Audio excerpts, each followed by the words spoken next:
Come with me as I make my own seed starter and turn it into a seed snail. Hey y'all, welcome back to the garden. Today it's kind of a different type of video. I'm going to walk you through how I make my seed starting mixture. I know you can buy some from the store. I personally like to make my own. I kind of know exactly what's going into it, and I have better control of what nutrients are going in for my seeds to start with. Typically, I've always used like those seed starting trays with like the little plastic. It kind of looks like a big ice cube tray, the little individual cubes. I've been seeing a lot lately about the seed snails, and I know it's not a new method, but it's new to me, and it might be new to you as well. So we're gonna go ahead and give that a try for this next little, experiment season. I have some seeds that I'm wanting to start. A good friend of mine gave me some comfrey seeds that I want to start and hopefully get going. And I've also started harvesting some of my cosmos from this past season, and I want to see if I can get those going as well.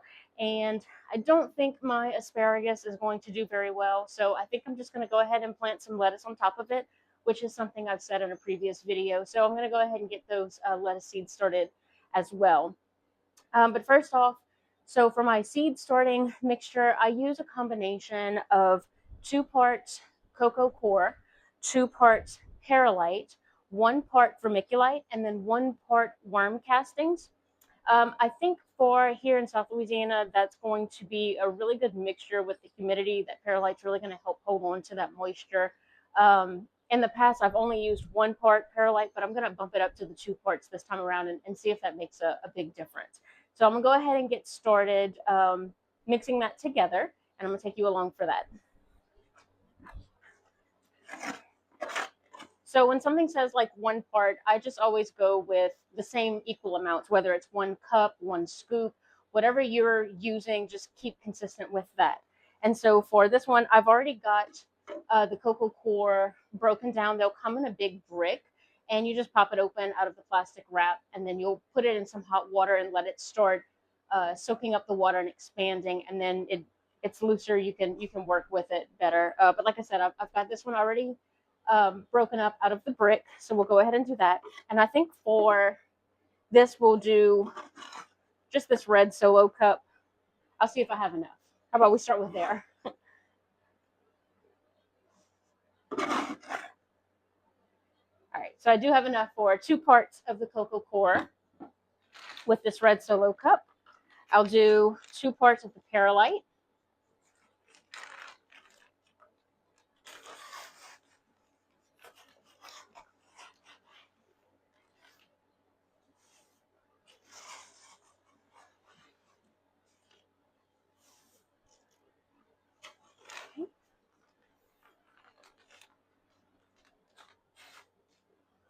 Then the 1 part of the vermiculite.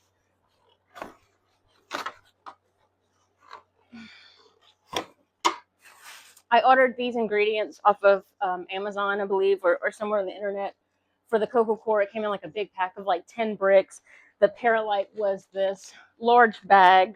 I really don't remember at this point how much is in it. And then the vermiculite came in this box, but like it's just a bag inside of the box, and it's not the best form of storage, but it's working for me for right now.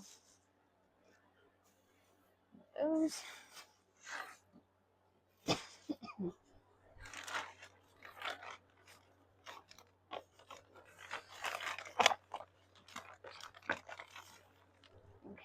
And then my 1 part of the worm castings.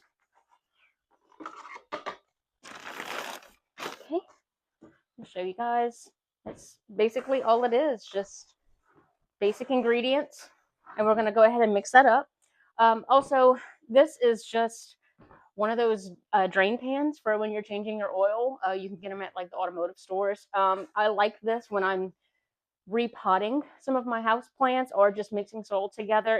It's easy. It's got high sides. Everything stays contained, and it's got this little dump spout to where if you're having to put it into like a smaller cup or a pot, you can.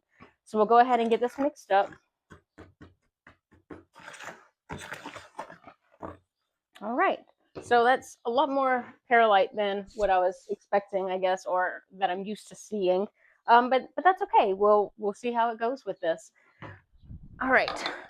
So obviously this dry seed starting mix will not stay very well. So I'm going to go ahead and wet this. From what I've been doing my research on and reading up on, you want it not like soaking wet, but you want it like it would have been a wrung out sponge or a wrung out towel. So I'm gonna grab my hose and I'm gonna get this damp enough, and then we'll go ahead and put it on our snails.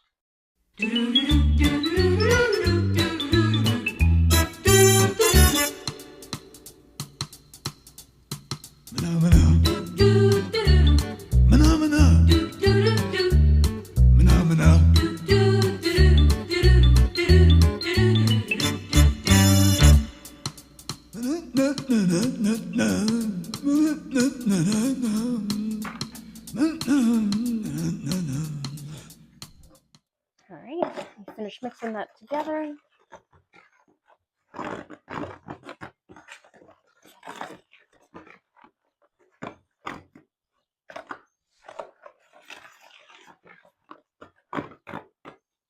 All right.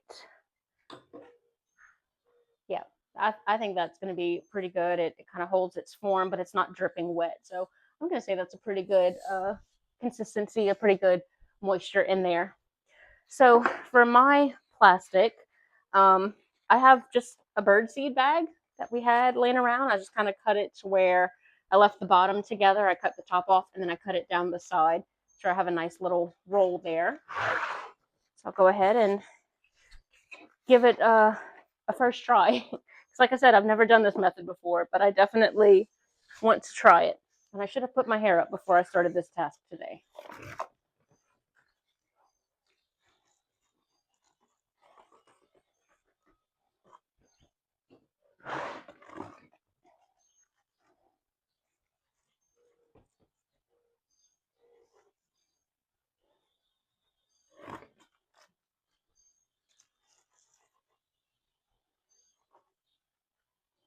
No, I think that's pretty good. Let's see if I can manage to keep this all together.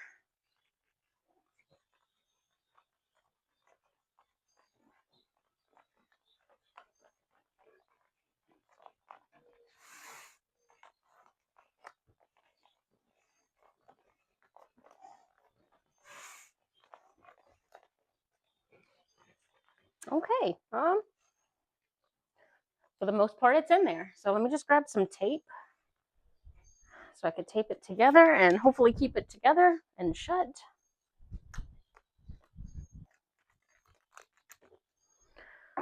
Okay. So obviously some of my mixture has come out of the bottom. I don't know, maybe it wasn't tight enough. If you've done this method before and you have perfected it, please leave me a comment on what you've done. Or if I am doing it right and that's just how it is. So I'll go ahead and put it in my little container. Okay. Add that to the top.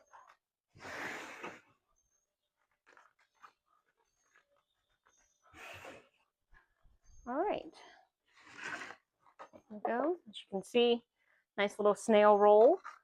I think I'm just going to do, no, you know what? I'm going to go ahead and do the second one as well.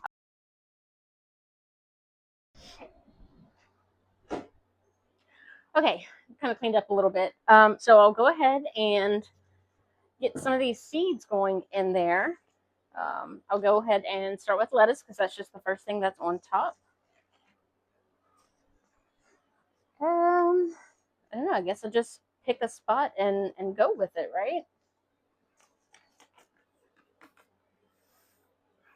The one I'm growing is a gourmet blend of the back to roots seeds. I've grown these before. It's a very good tasting lettuce. I've had no problems growing this one. So I think I'm going to do well with it.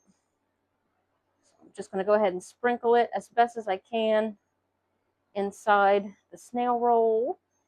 And we'll see what takes.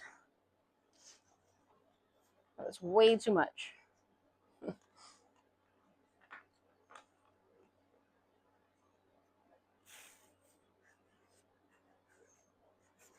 Okay. then I will put my little label here. And so I stopped it about here.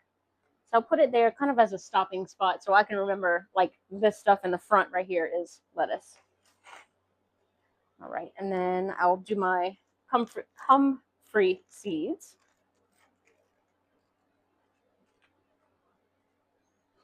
I'll put those behind the lettuce.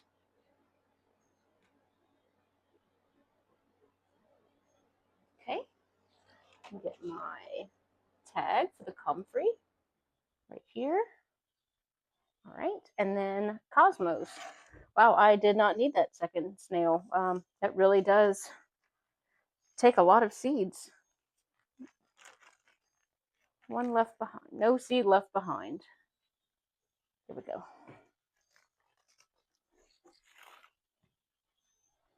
Okay, and then I'll just go ahead and sprinkle these in there because that's what's left. And I've never harvested Cosmos seeds before, so I don't know if I did it at the right time. I think I did.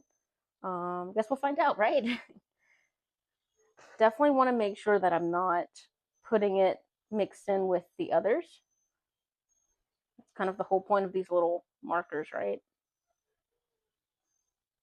All right, so I'll give that a try. Put my little tag in there.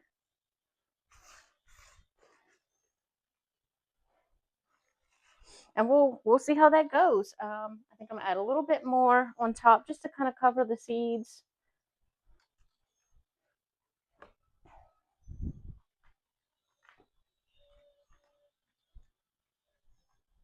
There we go. And then I will actually go ahead and add water to my tray. And that way, you know, it'll keep it hydrated and moist. And then I'm just gonna find a good spot, either on my back porch or somewhere on my front porch where it gets a lot of sun, and we'll see how these seeds are doing. I'll keep you guys posted. I'll check that. And if nothing is growing, that's still an update. And then I can go from there to figure out what's going on. Was it bad seeds? Was it the method? Or was it my seed starting mix? So come back for updates. Thanks for watching.